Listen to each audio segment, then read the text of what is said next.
Maka mari Bapak Ibu, saudara dan saudari yang terkasih, kita ambil waktu hari ini mendoakan saudara-saudari kita yang sudah berpulang, tetapi juga kita mensyukuri anugerah hidup hari ini, dan juga setiap saat kita menyiapkan hari terakhir kita di dunia ini.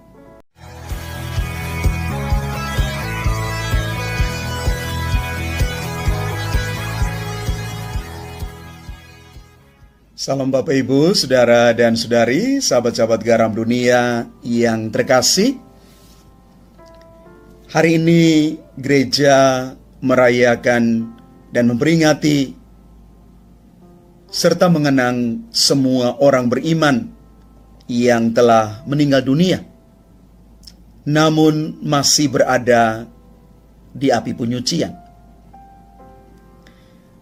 Melalui setiap doa dan ekaristi kudus, kita memohonkan kerahiman Allah bagi mereka semua.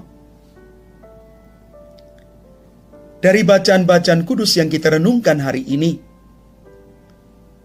mengajak kita sekalian untuk merenungkan bahwa tindakan iman ini kita lakukan di dalam Yesus Kristus, penyelamat semua orang yang merindukan keselamatan dari Allah. Maka kita bertanya demikian, apa tujuan peringatan arwah semua orang beriman dalam tradisi Gereja Katolik?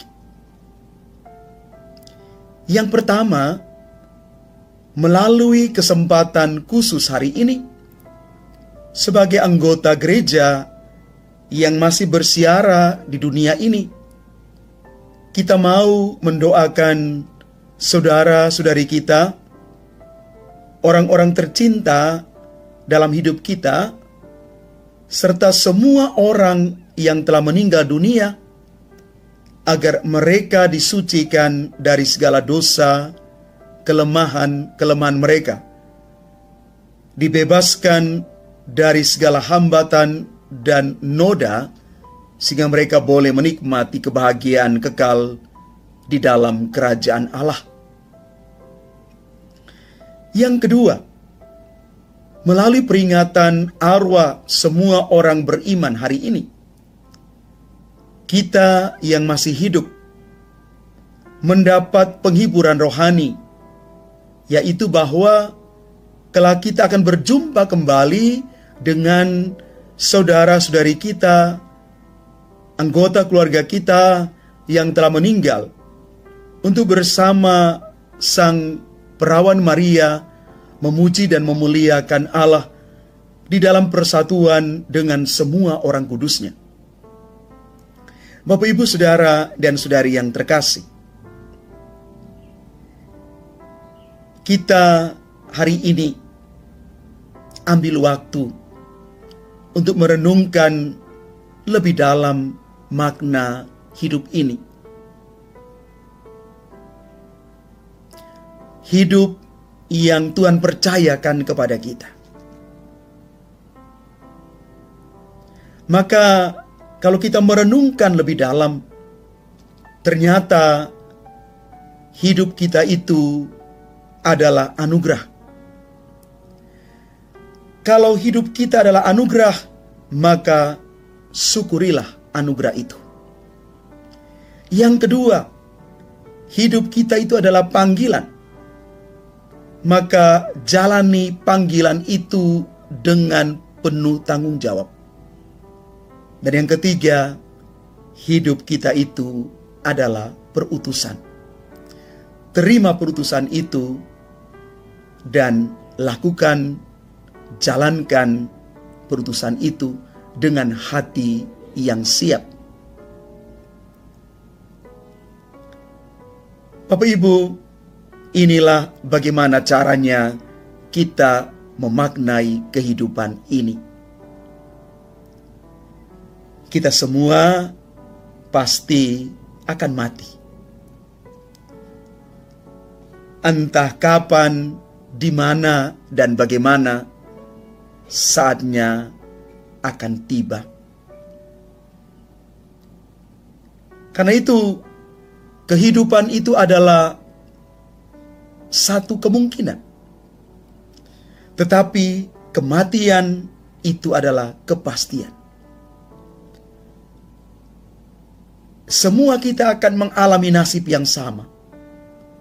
Akan sampai pada satu titik mengalami kematian. Inilah misteri terdalam yang sampai hari ini sulit untuk dipecahkan. Sekali lagi, kita akan mengalami juga kematian itu. Namun sebagai orang beriman yang yakin dan percaya akan Kristus, kita sungguh-sungguh percaya bahwa saat kita meninggal, kita bukan mati sia-sia. Karena bagi mereka yang percaya kepada Kristus, kematian adalah saat kita kembali. Kita kembali ke rumah Bapa. Kembali ke rumah Bapa di surga. Ketika tempat kediaman kita sudah disiapkan oleh Yesus, jalan kebenaran dan hidup yang sungguh kita imani selama hidup kita di dunia ini. Maka kita percaya dan sungguh yakin bahwa baik hidup maupun mati, kita tetap milik Kristus. Bapak, Ibu, Saudara, dan Saudari yang terkasih, hidup kita sementara. Kita hanya bersiarah di dunia ini. Dan suatu saat, hidup kita pun akan berakhir. Karena itu, hari ini ketika kita mendoakan arwah semua orang yang telah berpulang, kita juga menyiapkan diri kita. Siap selalu, dan semoga ketika Tuhan datang, hati kita siap untuk menerima itu. Tuhan mendapati kita dalam keadaan tetap berpegang teguh kepada Kristus, jalan kebenaran dan hidup.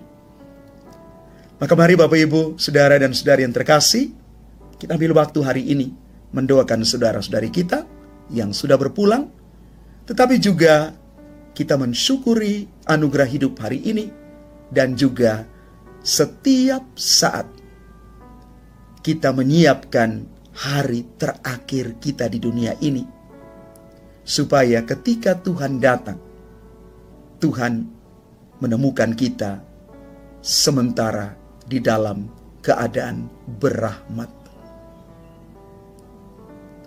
Tuhan memberkati kita sekalian. Amin.